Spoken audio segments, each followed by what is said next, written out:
Will there be any stars in my crown, when at evening the sun goeth down?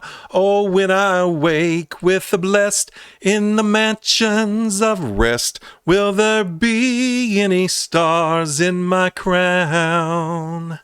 That song, a great book, and a whole lot more coming our way today on Ozarks History.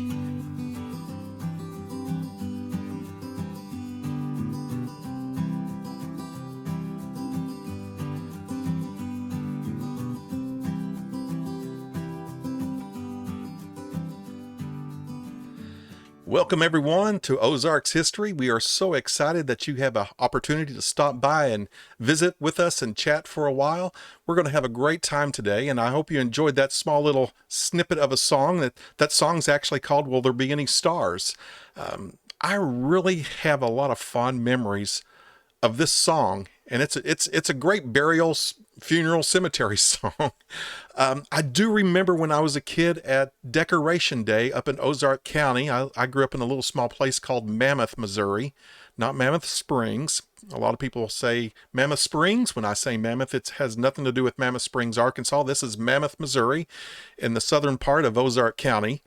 And up there at the Mammoth Cemetery, we'd have Decoration Day. And at Decoration Day, we would get together underneath a pavilion or outside, and we'd have dinner on the ground. And then we'd all get together and we'd sing 3 or 4 songs. And as a kid, I remember this song. And I remember this song distinctly because my grandmother taught it to me. My grandmother, Eunice Anderson, she grew up in Baxter County. Her name was Eunice McNeil before it was Anderson. But she taught me this song as a child. And I remember sitting on the front porch in the summertime. Didn't have air conditioner, but we sat out on the front porch and we both had fly swatters. And we'd sit out on the front porch. She would be in a rocking chair, and on the other side of the porch, she had this swing seat. And we'd go back and forth, and every so often, she would just start singing.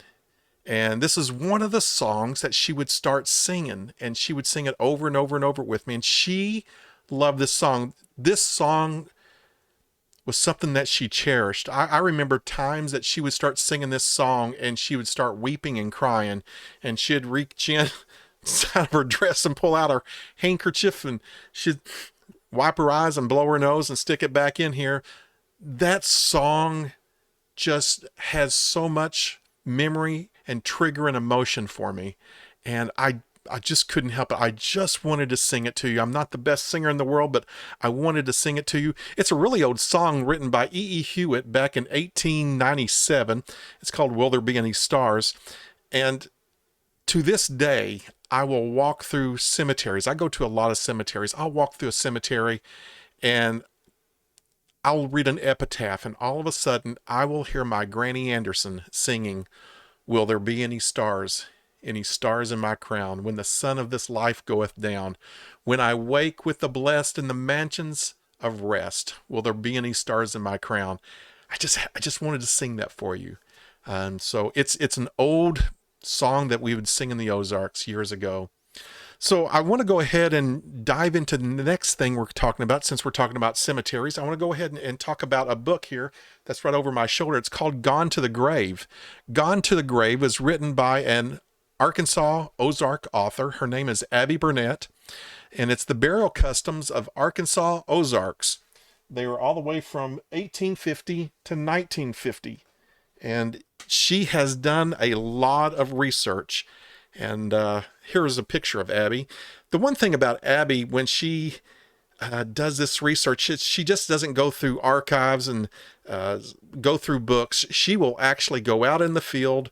She'll find tombstones. She is an excellent she can just really sleuth out some of the best tombstones and monuments. And every so often we'll call and talk with each other, or we'll see each other and chat, and we'll exchange what we saw here or there at a cemetery. Abby is the best. And so I think if you, after this video, I will have a link down at the bottom of this video for the book, Gone to the Grave. It's an Amazon link. Go ahead and click on that down there and snag a copy. And if your library, wherever you're at, if your library does not have a copy of this, they need a copy too. So you need a copy for your own, so you can make your own notes, notations. It's very important to have your own book, and so you can start making notes in those books.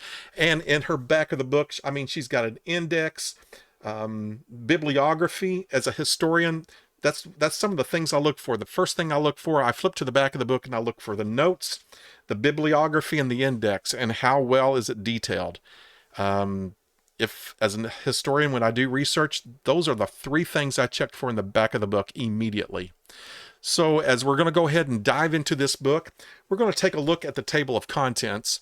And on the table of contents, it has a really good lead of different topics here. Keeping death at bay. Chapter 2, sitting up with the sick and dying. Number 3, laying out the body. There are some wonderful stories in here. You better watch out for the cats. I'm just going to leave it there. You want to know about cats? You need to read this. You need to read this book. What's the problem with cats? Sitting up with the body. Let's see. Chapter number 5. Coffins and caskets. 6. Notifications, transportation, and farewell.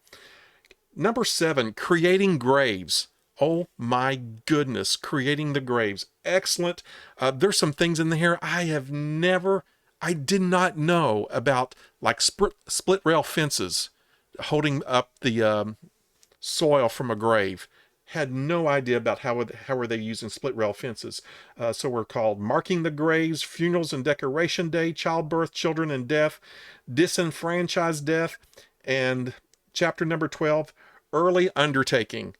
And so there's it's going to be a wide array of different things about death and dying in the Ozarks, and it's just a fascinating book, and it's well worth the time. So right here is what the area that she focused on in northern Arkansas of the Ozarks, and here's one of the chapters called Keeping Death at Bay, and that's chapter number 2, setting up with the sick and dying. She'll have poems, epitaphs.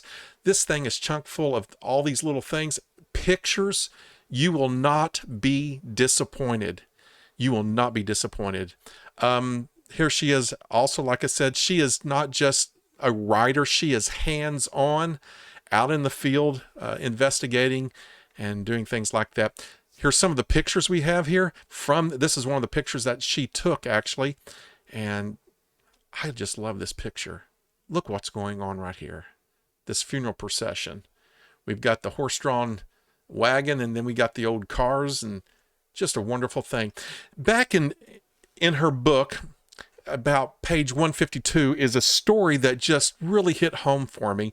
It's a story of Lucy Daniel. Lucy Daniel, back in 1880, there was a survey done across the United States and North America, and it was found out there was only 3 ladies in the United States that were actually stonemasons, that were in the craft doing it.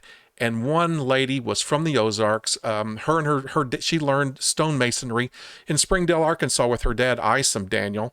After all that happened, actually, Isom, her father, I think, is actually buried in Baxter County, Arkansas, at the Amos Cemetery, if I'm not mistaken. I could be wrong on that. But Lucy created this monument here.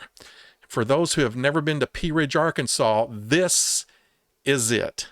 This is the monument called Reunited Soldiery Monument. And it's a monument not just to the Union and not just to the Confederate, but it's to reunite both together. And when she created this monument, the local press kind of tilled her under the soil in some places, but she was ahead of her time on this. And she was bringing the North and the South together with this monument on this monumental battlefield of Pea Ridge, Arkansas. You can go there today and you can see Lucy's work. And she is an Ozark. Listen, folks, she is an Ozark stonemason. Very few ladies that were in this craft doing this. And so that story is in there. I believe it's around page 151, 152, 53, somewhere through there. Wonderful story. Abby did the research on her, and it's a great story. Well, that's all we're going to share right now on Ozarks history on our bookshelf. I just wanted to highlight this one specific book, Gone to the Grave by Abby Burnett. You get a chance, go ahead and purchase this book. And like I said, go ahead and bug your library. They need this book as a reference book and a book to check out, especially if you are in the Ozarks. If you're an academic, you need this book also. It's an excellent book and an excellent resource on burial customs, especially in the Ozarks. I want to thank you so much for joining us today here at Ozarks History on our bookshelf. We have many more books that we have already lined up that we're going to talk about, and we're going to put on a recommendation list. If you're building up your repertoire of and your library of Ozark books and research, we're going to help you out, and we're going to give you some ideas. Some books are going to be brand new. Some books are old books that maybe have kind of flown underneath the radar after a while, and we're going to highlight those books. I want to thank you very much for joining us today. If you would, please, let's do a little housekeeping. If you could go below here and hit the like button and subscribe, those metrics would really help us out on our analytics here at YouTube and keep us going on and keep us going strong. So please click the like button and subscribe. Now we are looking forward to having you coming back here very soon here on Ozarks History. We'll see you soon. Bye-bye.